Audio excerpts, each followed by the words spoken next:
David Chase was inspired by both fictional mobsters and real-life gangsters when creating The Sopranos' protagonist, Tony Soprano. Drawing on fictional characters like Vito Corleone, The Sopranos changed U.S. television forever and also added new layers to the gangster genre, tackling subjects like male mental health and how the mob viewed homosexuality. The Sopranos was also heavily influenced by the real-world crime families associated with the mafia in contemporary America. For example, an early scene in The Sopranos Season 1 sees Tony quizzed on real-life mobster John Gotti. It's the fact that the influence of these real-world gangsters bleeds into the show that has convinced viewers there's a real Tony Soprano. While it's more likely that David Chase amalgamated various fictional and real gangsters to create Tony Soprano, there are several candidates for the real-life inspiration behind James Gandolfini's Sopranos character. The real-life gangster, who is most widely accepted as the real Tony Soprano, is Vincent "Vinny" Ocean Palermo, with whom Tony shares many similarities, but whose stories diverge considerably toward the end. The 2006 documentary The Real Sopranos drew comparisons between Tony Soprano and Vincent Palermo as it joined the dots between the fictional world of David Chase's TV show and the reality of contemporary New Jersey. Palermo was the de facto boss of the DeCavalcante crime family.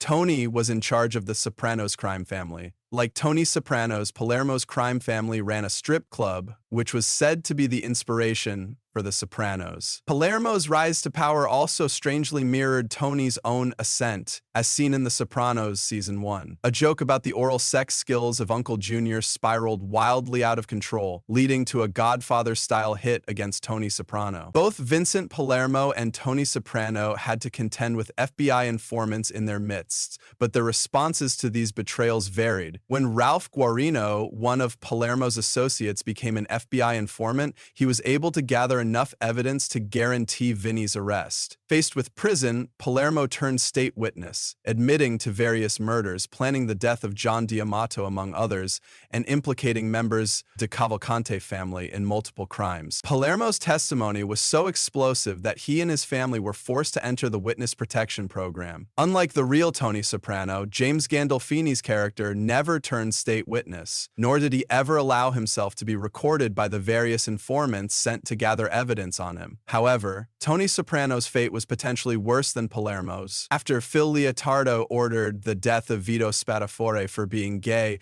another parallel with the story of D'Amato, a violent conflict erupted between the DeMeo and Lupertazzi crime families. By the end of The Sopranos, it appeared that the conflict was over. The tense atmosphere and abrupt fade to black in the final scene. Tony Soprano may be based on a real gangster, at least in part, but his fictional life is far more dramatic than the true story David Chase based him on. Tony Soprano was directly inspired by real-life mobster Vincent Palermo. However, every aspect of The Sopranos was also inspired by the real-life Italian mob in New Jersey too, albeit less directly. Most notably, the activities of the DeCavalcante crime family were a huge inspiration for the show. David Chase and the rest of the creative team behind The Sopranos researched many real-life crime families and mafia activities when creating the storylines and characters of the show, and this is clearly evident when comparing the acclaimed series to true events and figures. Both seasons launched David Chase and the main characters out of prison. For example, Tony Soprano wasn't just inspired by Vincent Palermo, but also the one-time head of the DeCavalcante family, Simone DeCavalcante. Much like Tony Soprano, Simone DeCavalcante, also known as the Count, was paranoid, dismissive of the hierarchy of the five families, and had a string of affairs. Simone DeCavalcante inspired other The Sopranos characters too, as his arrest in 1969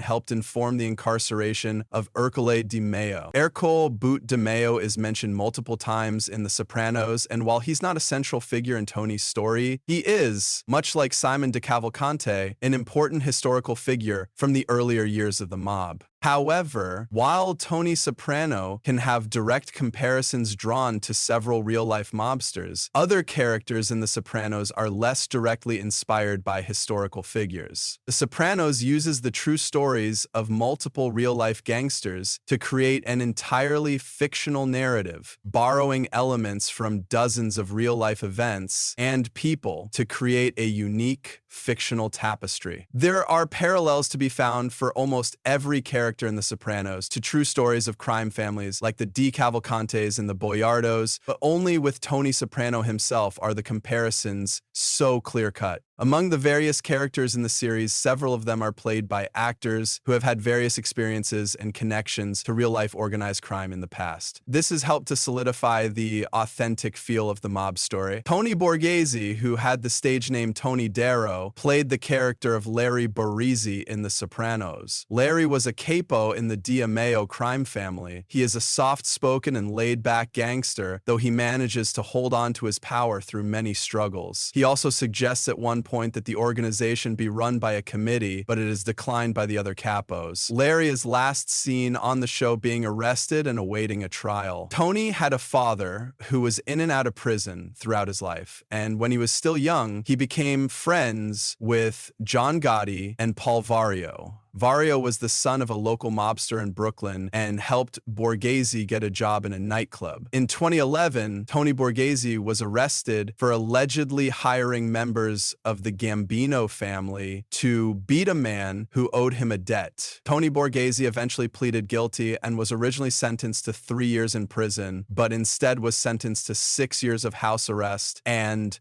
a 2-year probation. Michael Squicciarini, who played the character Frank Cipollina, only appeared in a few episodes in The Sopranos Season 2. He was a member of the DeMeo crime family and used to be part of Richie April's crew. Squicciarini spent many years in and out of prison for several crimes, including 5 years in prison for aggravated assault. Notably, Squicciarini was associated with the DeCavalcante family, which was one of the original inspirations for The Sopranos. He passed away in 2001, but in 2002, he was posthumously implicated in the murder of drug dealer Ralph Hernandez. Squicciarini was accused of luring Hernandez to a club in Brooklyn so that Hernandez could be shot down by DeCavalcante capo Joseph Canigliaro. Witnesses spotted Squicciarini while watching The Sopranos and claimed that he may have assisted in moving and disposing of the body of Ralph Hernandez. Also from Brooklyn, Tony Sirico played the role of Paulie Gualtieri, aka Paulie Walnuts, in The Sopranos. Paulie was one of the funniest characters in the series, with the Colombo him getting crime worked family, up by little had things, 28 arrests, showing off his and big even served personality. time He also in loved prison. to crack jokes, However, and he was particularly enjoyed giving Christopher a hard time. However, he also had one of the highest body counts on the show. During the 60s and 70s, Sirico worked for the Colombo crime family under Carmine Persico and spent a lot of time in and out of jail. He was arrested 28 times for a wide variety of crimes, including weapons possession and robbery. It was during one of his arrests in prison that Sirico discovered his passion for acting, which led to his appearances in many movies and shows, including Goodfellas and The Sopranos. And Vincent Pastore took on the role of Salvatore Bonpensiero in The Sopranos, who was more commonly known as Big Pussy. While he was one of Tony's top crew members and loyal allies from the beginning, Big Pussy was revealed to have been one of the many FBI informants on The Sopranos, which resulted in him being executed by his former friends Tony, Paulie, and Silvio. This line of credit, I think, is revealed to have been one of the many FBI informants on The Sopranos, which resulted in him being executed by his former friends Tony, Paulie, and Silvio. While not directly associated with the life of organized crime, Pastore has family members who were associated with gangster families, including an uncle and a couple of cousins. Pastore managed to stay away from the life, but he was close enough to it that he had firsthand knowledge of how it worked. This led to a number of his acting roles before The Sopranos, being mob, including Goodfellas, Carlito's Way, and the TV movie The Last Done. Frank Anthony Vallelonga, with the stage name Tony Lip, had a reoccurring role in The Sopranos as Carmine Lupertazzi. Carmine is an old-school gangster who is head of his own crime family. He is a calm and measured leader, but is not afraid to be ruthless. One of his most memorable scenes is when he calls Tony and matter-of-factly discusses putting a hit on his own underboss, Johnny Sack. Lip also appeared in Goodfellas and The Godfather. While not necessarily associated with the life of organized crime, Vallelonga spent a considerable amount of time as a bouncer at the Copacabana Club in New York. During the 60s, he also spent some time as a bodyguard for the classical pianist Don Shirley during Shirley's tour of the States in the Deep South. In fact, this story became the basis for the Best Picture winner Green Book, which was co-written by Lip's son, Nick Vallelonga.